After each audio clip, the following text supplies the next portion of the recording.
ഇത് നമ്മുടെ നാട്ടിലെ ചൂളകളാണ് കേട്ടോ. ഓട്ട് കമ്പനികളിലുണ്ടായിരുന്ന ചൂളകൾ. ഒരുപാട് ചൂളകൾ നമ്മുടെ നാട്ടിൽ പണ്ടുണ്ടായിരുന്നു. ഓട്ട് കമ്പനികളുടെ സ്ഥിരം സ്ഥലമായിരുന്നു തൃശ്ശൂർ ജില്ലയിലെ തലൂര്, ആമ്പല്ലൂര്, ചിറ്റിശ്ശേരി, കോനിക്കര എന്നീ പ്രദേശങ്ങളെല്ലാം ഒരുപാട് ഓട്ട് കമ്പനികളുണ്ടായിരുന്നു. ഇന്ന് നമ്മുടെ ടോൾ പ്ലാസ നിൽക്കുന്ന ആ ഏരിയയിൽ നിന്ന് ഒന്ന് നോക്കി ചുറ്റോട് ഒരു 60 ഡിഗ്രി ചുറ്റോട് നോക്കി കഴിഞ്ഞാൽ ഒരുപാട് ചൂളകളുണ്ടായിരുന്നു.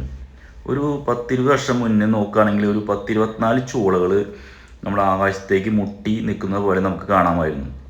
ഇന്ന് ആ സ്ഥാനത്ത് നമ്മൾ നോക്കുമ്പോൾ ആകെ ഒരു 3-4-5 ചൂളകൾ മാത്രമേ ഇന്ന് നിലവിലുള്ളൂ. അതിൻ്റെ കാരണം എന്ന് പറയുന്നത് നമ്മുടെ ഓട് വ്യവസായത്തിൻ്റെ ഒരു നിശ്ചലത തന്നെയാണ്.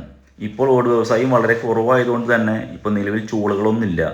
എല്ലാവരും ഓട്ട് കമ്പനികളെല്ലാം പൊളിച്ച് അത് ഫ്ലോട്ടാക്കി വീടുകളും മറ്റു സ്ഥലങ്ങളൊക്കെ ആക്കി മാറ്റി. ഇപ്പോഴും കുറച്ച് പേര് ആ ചൂളകൾ നിലനിർത്തിക്കൊണ്ട് അതിൻ്റെ ഭംഗി ഇപ്പോഴും ആസ്വദിച്ചുകൊണ്ടിരിക്കുകയാണ്. ഇനി വരുന്ന തലമുറകൾക്ക് ഈ ചൂള എന്ന് പറയുമ്പോൾ അതൊരു അത്ഭുതമായി മാത്രം കാണാൻ പറ്റുന്ന ഒരു വസ്തുതയായി മാറിക്കൊണ്ടിരിക്കുകയാണ്.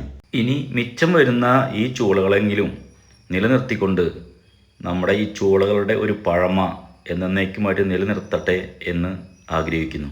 ഇനി വരുന്ന തലമുറയ്ക്ക് ഈ ചൂളകളെല്ലാം തന്നെ മനുഷ്യനിർമ്മിതമാണെന്ന് പറഞ്ഞാൽ പോലും ഒരു പക്ഷേ അവർ വിശ്വസിച്ചു എന്ന് വരില്ല. ഇനിയുള്ള തലമുറയ്ക്ക് ഈ ചൂളകളെങ്കിലും ഒരു കൗതുകമായി മാറട്ടെ. Thank you.